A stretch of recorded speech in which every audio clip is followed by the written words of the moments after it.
Psyche infrastructure देख के हम थोड़ा सी assumption बना लेते हैं, इसमें क्या ही होगा। मुझे लगा था कि उन बच्चों के साथ बड़ी मेहनत करनी पड़ेगी, लेकिन उन बच्चों के साथ मेरी लाइफ का सबसे मोस्ट इंटरेक्टिव सेशन इन बच्चों के साथ, क्योंकि वो इतने वो थे, मैं उनका अगर एक क्वेश्चन पूछती थी तो वो 10 एग्जाम्पल्स बना के ला रहे थे। एंड देन आई रियलाइज कि हमारे मुजफ्फराबाद के स्कूल में, क्योंकि मैंने खुद यहाँ से पढ़ा, मेरी स्कूलिंग यहाँ की, मेरी बैचलर्स में एजुकेशन यूनिवर्सिटी से, तो मैंने अंदाज़ा लगाया कि हमारे क्लासरूम के अंदर ये मसला है कि हम बोलते नहीं हैं। और ये मसला एक बेसिक फैक्ट है, मैं से नहीं बोलूँगी कि मुझे लगेगा मुझे जज करते हैं और किया जाता है। हम दूसरों के लिए जजमेंटल हैं, हमें खुद भी अंदाज़ा नहीं है। अगर मैं आप में से किसी से पूछूँ कि क्या आप में से कोई अपनी ज़िंदगी में लोगों को जज करता है, तो आई फेस्ड हुई है, ठीक है, क्या अब मैं 6, 7, 8 क्लास के बच्चे को पार्ट्स ऑफ बॉडी पढ़ाऊँ, क्या उनको नहीं पता?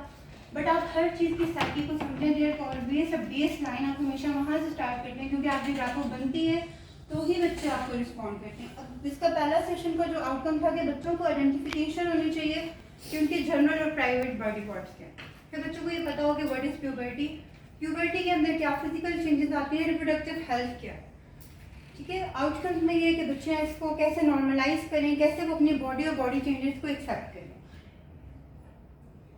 सिर्फ उनके बॉडी पार्ट्स हैं जनरल, और ये उनके प्राइवेट बॉडी पार्ट्स हैं, ठीक है। हमारे यहाँ ये कि जब पहला सेशन था तो जब बच्चों को मैंने देखा तो बच्चों के चेहरे पे एक शाइनेस थी। एक मेजर मिस्टेक जो पेरेंट्स वहाँ पे करते हैं वो ये करते हैं बच्चों को compare, that's was hygiene maintain करने के लिए आप उनको रिमूव करवा सकते हैं, but through culturally appropriate method and with the consent of your mother. अपनी माँ से पूछे बगैर अपनी माँ को बताएं तो वो जो उनके लिए सूटेबल तरीका होगा वो आपको वही बताएंगी। फिर हमारे पास वेजाइनल उनकी प्यूबर्टी चेंजेस क्या हैं, और सब कुछ चेंजेस ये हैं। लाइक आपने देखा होगा कि हम बच्चियों को अक्सर इस चीज़ पर क्रिटिसाइज कर रहे होते हैं कि तुम्हारी डाइट ठीक नहीं है, तुम्हारा लाइफस्टाइल ठीक नहीं है, तुम चलती फिर दिमाग में डाल दिया। वो सारी ज़िंदगी आपको फील नहीं करवाएगी, लेकिन ये फील करती रहेगी कि वो इन्फीरियर है, उसकी बॉडी एक नॉर्मल बॉडी जैसी नहीं है। सिंक्रोनाइज करना, तो हार्मोन भी बॉडी के पैदा होते हैं। एक एस्ट्रोजन अगर आपकी बॉडी में उसकी प्रोडक्शन स्टार्ट होती है तो गर्ल्स की हमारा एक मसला क्या है कि हम किसी को देखते साथ कंफ्यूज।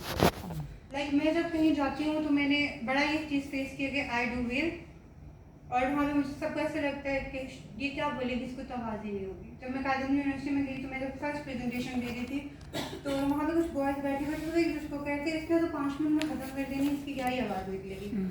तो मुझे अंदाज़ा हुआ कि हम कितने जजमेंटल हैं। और फिर जब मैंने स्टार्ट किया मेंटल लेवल क्या है कि छोटी छोटी बातों में हम दूसरों को जज करते हैं, ऐसे ही हम अपने बच्चों को भी देखते हैं। और अगर आपने खुद आपका माइंड इनसिक्योर होता है तो वो इनसिक्योरिटी आप अपने बच्चों में प्रोजेक्ट करते हैं। अगर मेरी लाइफ में कोई इनसिक्योरिटी है या मुझसे कोई मिस्टेक हुई, मुझसे मैंने कोई ट्रॉमा बताएं कि अगर ये फिजिकल सर्टन चेंजेस है जो आपके अंदर आएंगी उनको पहले से प्रिपेयर करें, और अगर इन चेंजेस के अंदर आपको कोई मसला आता है तो you can come to me, आप मेरे पास आए, मैं आपको डिस्कस करूँगा। इट्स नॉर्मल, नॉर्मलाइज करना सिखाएं बच्चों को। बच्चे नॉर्मलाइज नहीं करते, बच्चों की हमने एक हाइप बनाई होती है, वो हाइप उनमें ट्रांसफर हो जाती है। जब आप नॉर्मलाइज करेंगे बच्चे आपके पास आएंगे, बच्चों को आप बताएं कि you need to go to a doctor, आप डॉक्टर को दिखा सकते हैं, अपने टीचर को बता सकते हैं, आप अपनी सिस्टर को बता सकते हैं, अपनी मदर को बता सकते हैं, एनी ट्रस्टेड एडल्ट जिसका आपको लगे कि ये आपको सपोर्ट करेगा, जजमेंटल होगा। और आपने देखा भी होगा कि बाज़ बच्चे पेरेंट्स को नहीं बताते, टीचर्स को बता देते हैं। हर बच्चे की एक फेवरेट टीचर फॉर्म अगर घर में बच्चों को मिलेगी, स्कूल में बच्चों को मिलेगी, आपने देखा होगा कि बहुत सारे मसले टीचर्स पेरेंट्स को बुला के बता रहे होते हैं कि हमने बच्चे में ये चेंजेस नोट किए, पेरेंट्स ने नहीं की होती तो नर्सरी क्लास में। और अगर आप जस्ट में देखें तो ये कॉग्निटिव चेंजेस समझने में बच्चा साथ है तो ऑन गोइंग प्रोसेस है। आज एक नए इमोशन को बच्चे को 4th क्लास में होनी चाहिए।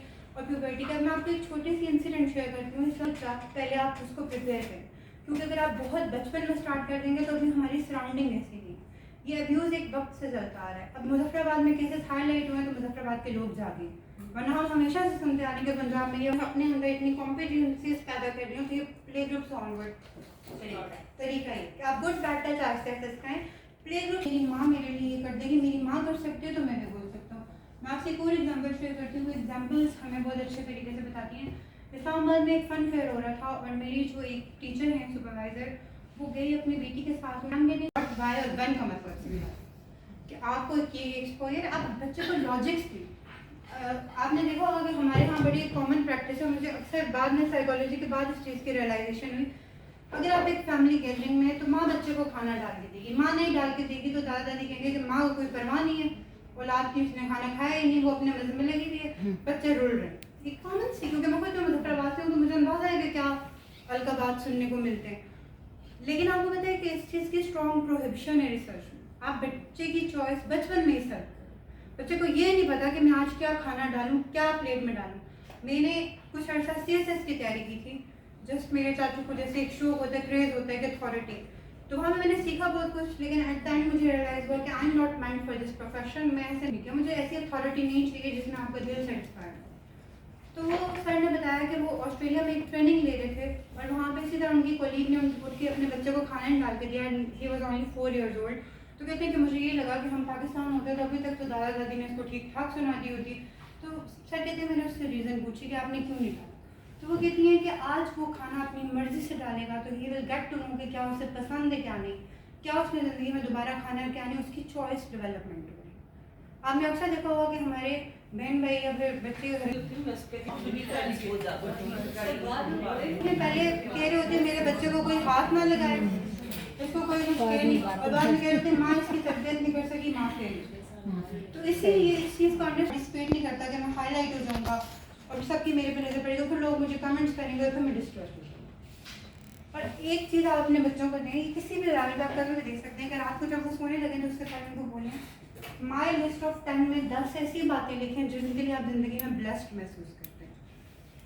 वो बच्चे के अंदर ऑटोमेटिकली आप ग्रेटिट्यूड पैदा करें। अगर अभी हम यहाँ पे खड़े हैं अपने कदमों पे, तो आज के दौर में सबसे बड़ी मेरे ख्याल में खुशनसीबी ये है कि हम सेहतमंद खड़े हैं बैठे हुए अपने पाँव पे बिना किसी गैजेट। लेकिन हम में से कितने लोग हैं जिन्होंने पिछले एक हफ्ते में इस चीज़ के लिए अल्लाह का शुक्र अदा किया, स्पेसिफिकली इस चीज़ के लिए जो चीज़ें उसको स्पेशल बनाती हैं। और फिर आप बच्चे से लिखें कि अपनी 10 स्ट्रेंथ लिखो, शायद पहले दिन वो एक ही लिखे, फिर आपसे बोलें 2 लिखें 3 लिखें, ताकि बच्चे को अंदाज़ा हो कि बच्चे में कुछ खासियत है, कुछ पोटेंशियल है, तब वो इस दुनिया में एग्जिस्ट कर सकता है।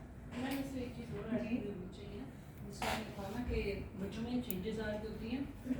अब ये जो ग्रोइंग एज होती है इसमें एट द सेम मोमेंट जो है ना उनमें बहुत ज़्यादा जिसे कहते हैं चेंजेस के साथ साथ समझे कि बहुत ज़्यादा एनर्जी भी आ रही है जिसको चैनलाइज करवाना होता है। और पेरेंट्स को ना इस टाइम में बच्चों को गेम्स की तरफ ले जाना है, लाजमी उसमें डालना है, क्योंकि वो जब चीज़ें उसके वो नहीं कर पाता ना तो वो उसके अंदर वो स्ट्रेस सब बन जाता है। तो उसको ऑल्टरनेट वे बताना है कि आप स्ट्रेस को फील करने और ये चीज़ें बैठने के बजाय अपनी बॉडी को एक्टिव करो, यूज़ करो, जितना ज़्यादा यूटिलाइज करोगे आपकी एनर्जी यूटिलाइज रहेगी। फिर आप और वाकई जब वो गेम्स वगैरह करेगा या एक्सरसाइजेस जिम जाएगा इस एज में, तो उसको करने के बाद वो काफ़ी कूल डाउन होगा और कंफर्टेबल, वरना नहीं। जिस तरह मैंने आपको एग्जांपल दी ना डिनर टाइम की, तो फिर मैंने अपने वो बेटे के लिए ये कंपल्सन रखी है डिनर टाइम में आप साथ बैठ गए थे, नहीं मामा थोड़ी देर पहले चिप्स खाए थे, बैठना है खाना किसी भी सोप से किसी भी चीज़ से धोना जरूरी है। और इसके साथ बच्चों को ये बताना जरूरी है कि अपने जेनिटल्स को, पार्ट्स को भी बिफोर एंड आफ्टर धोना जरूरी है, and with a slight warm water, क्योंकि वो आपके ब्लड फ्लो को सप्रेस नहीं करता, इंक्रीज करता है। जैसे अक्सर बड़े कहते हैं कि ठंडा पानी इस्तेमाल, लोगों को नाउजिया होने लगता है अगर उनकी नज़र पड़ जाती है। तो आपने बच्चों को दिखाना है कि आप इसे किसी सील्ड या एयर टाइट बैग में, जो कि हमारे यहाँ प्लास्टिक के शॉपर्स होते हैं, किसी उसमें कागज़ में डाल के उसमें टाइट करें। अगर आपके पास ऐसा है कि घर के पास कोई जगह है तो आप उसे वहाँ डिस्पोज करें, नहीं तो जहाँ पे आप गन डिस्पोज करते हैं उसको अलग से। मैंने घर में तो बेन अलग रखी हुई थी, मेरा छोटा बेटा एनवायरनमेंट जितना हम सील कर रहे होते हैं उसको करना वो टॉलरेट कर भी नहीं पाते, दूसरा और पॉइंट ऑफ व्यू वो मैंने कहा with the passage of time उसको आगे चल के मैं समझाऊंगी कि बच्चियां वीक है, आपने हर बच्ची की रिस्पेक्ट करनी है, आपने प्राउडली बोलना है। और ये फिर एडजस्ट करना भी आपके लिए बड़ा जरूरी है कि वीकर इन वर्ड्स होना, क्योंकि उसके फिर बड़े अलग कॉन्सिक्वेंसेस आते हैं। इसी तरह कुछ प्री मेंस्ट्रुअल सिम्टम्स होते हैं, फिजिकल भी होते हैं, इमोशनल भी होते हैं। अच्छा, फिजिकल आप अपने बच्चे की ना एक चेकलिस्ट रख सकते हैं जिससे आप अपने बच्चे को ऑब्जर्व करें कि क्या उसे एब्डोमेन में, बच्ची को थाइस में या बैक में कोई क्रैम्प्स तो फील नहीं हो रही, कोई पेन तो फील नहीं हो रहा। अगर यस तो फिर व्हाट काइंड ऑफ क्रैम्प्स, फिर आपको डॉक्टर को दिखाने की जरूरत है। एक चेकलिस्ट होती है। तो फिर अब जैसे हैवी मेंस्ट्रुअल ब्लीडिंग होती है कि हर 2 घंटे में उसे पैड चेंज करने की जरूरत पड़ी है, इसका मतलब है now you need to go to doctor. ये एक सर्टेन चेकलिस्ट है जो आपको बताता है कि what's normal and what's not normal, इसके लिए डॉक्टर को दिखाने की जरूरत है। इरेगुलर पीरियड हो रही है, शॉर्टर और longer than the cycle, missed period है तो भी दिखाने की जरूरत। बहुत सारे बच्चियों को बहुत अर्ली एज में सिस्ट लगने स्टार्ट हो जाते हैं, PCOS हो जाते हैं, पर इसका कॉन्सेप्ट कोई नहीं होता। माँ क्या कर रही होती है, बच्चों को कभी हल्दी वाला अंडा दे देंगी कभी हल्दी वाला दूध, कभी आप बच्चे का स्टमक कितना अपसेट करें वो खुद नहीं पता, अपनी जो कहते हैं ना कि हाफ नॉलेज आपके पास है, बस उसी की इम्प्लीमेंटेशन में उसकी बॉडी को खराब कर दें। उसके अलावा प्री मेंस्ट्रुअल सिम्टम्स में bloating, breast tenderness, acne, fatigue हो जाता है, मूड चेंजेस बच्चों में बहुत ज़्यादा आते हैं। तो आपको अंडरस्टैंड करने की जरूरत है, और आपको कि इस एज के बच्चों दोनों को पता होना चाहिए कि अगर एक फीमेल ऐसे बिहेव कर रही है तो इट इज़ नॉर्मल। के अलावा needing to take off from school, जैसे मैम ने भी बात भी की थी कि आपको ये अंडरस्टैंड करना चाहिए टीचर्स को कि not every girl is same, बच्ची को छुट्टी की जरूरत पड़ सकती है। और वक्त मैंने अक्सर विटनेस किया है टीचर्स को ये कहते हैं बॉडी टू बॉडी चेंज को अंडरस्टैंड नहीं करते, वेरिएशन को नहीं करते। तो इन चीज़ों की नो इसी तरह से मैडम मूड स्विंग के लिए ना मैं कहती हूँ हम अब जब मदर्स हम इस लेवल पे ना तो हमें इसके लिए भी अपनी बच्चों को एजुकेट करना चाहिए कि अब हमारी बॉडी में वंस अगेन एक चेंज आना शुरू हो, ठीक है। तो माँ बाप जब ऐसे कर सकते हैं तो I need to imitate them, और मुझे भी ये करना चाहिए। इससे ईगो खत्म, आपकी अपनी भी खत्म होती है।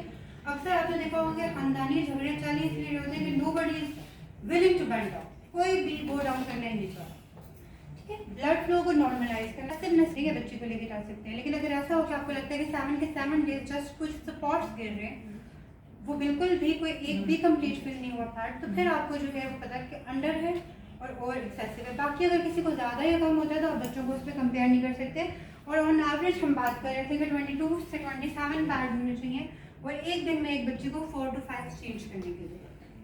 सिर्फ तब आप ये कह सकते हैं कि बच्चे की हाइजीन मेंटेन है, अदरवाइज नहीं। बात बच्चियां ना एक्स्ट्रा वो हो जाती है ना, वो बच्चियाँ OCD की तरफ जा रही होती है, उनमें बड़ी ऑब्सेसिव कंपल्शन होती है, वो भी एक साइकोलॉजिकल डिसऑर्डर है, उसकी प्रॉपर एक डिसेंसिटाइजेशन की थेरेपी। मेरे फ्रेंड थी ना एक पेशावर में, वो कहती थी वो जब आप टीन एज गुजार चुके होते हैं उसके बाद आप उसकी यूजेज को समझ भी सकते हैं, उससे ज़्यादा कंफर्टेबल भी होते। लेकिन हाइजीन का वहाँ में भी यही बात है कि उसको भी आपने फ्रीक्वेंटली चेंज करना होता है, उसको क्लीन करना होते हैं। उसकी में आपके अंदर कुछ न्यूट्रिएंट्स की जो है वो बहुत डेफिशिएंसी होने लग जाती है। तो ऐसे स्टेज पे मैंने आगे एक चार्ट भी बनाया है, मैं आपको थोड़ा चार्ट दिखा देती हूँ।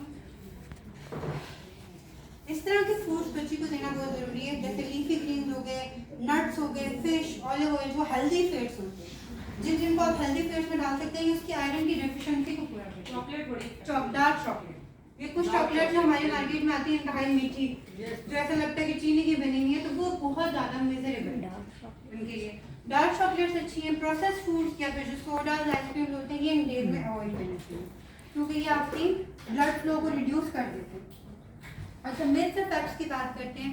कुछ बच्चों के ध्यान में ये बिठा दिया जाता है कि ये बहुत डर्टी और शेम्फुल है। मैं भी आप लोगों को शायद आइडिया हो कि कैलाश में एक ऐसा कबीला है जब हम अपनी भी जितनी ज़्यादा फिजिकल मूवमेंट इस दौरान होती है उतना ज़्यादा ब्लड फ्लो इंक्रीज करता है, उतना ज़्यादा आपके अंदर मसला है कि जज करे होते हैं। शुरू में तो तुम्हें कोई दर्द नहीं होता था, अब तुम ऐसे ही कहने लगी हो कि दर्द होता है। ऐसा भी पॉसिबल है कि इनिशियली बच्चे को दर्द ना हो, लेकिन कमिंग कुछ ईयर्स में दर्द।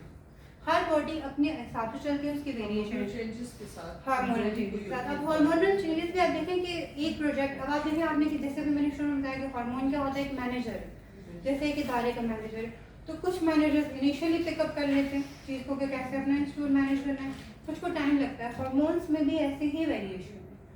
फिर एक में थे they can not take bath during periods, बहुत गलत था, जैसे कि हमने डिस्कस भी किया।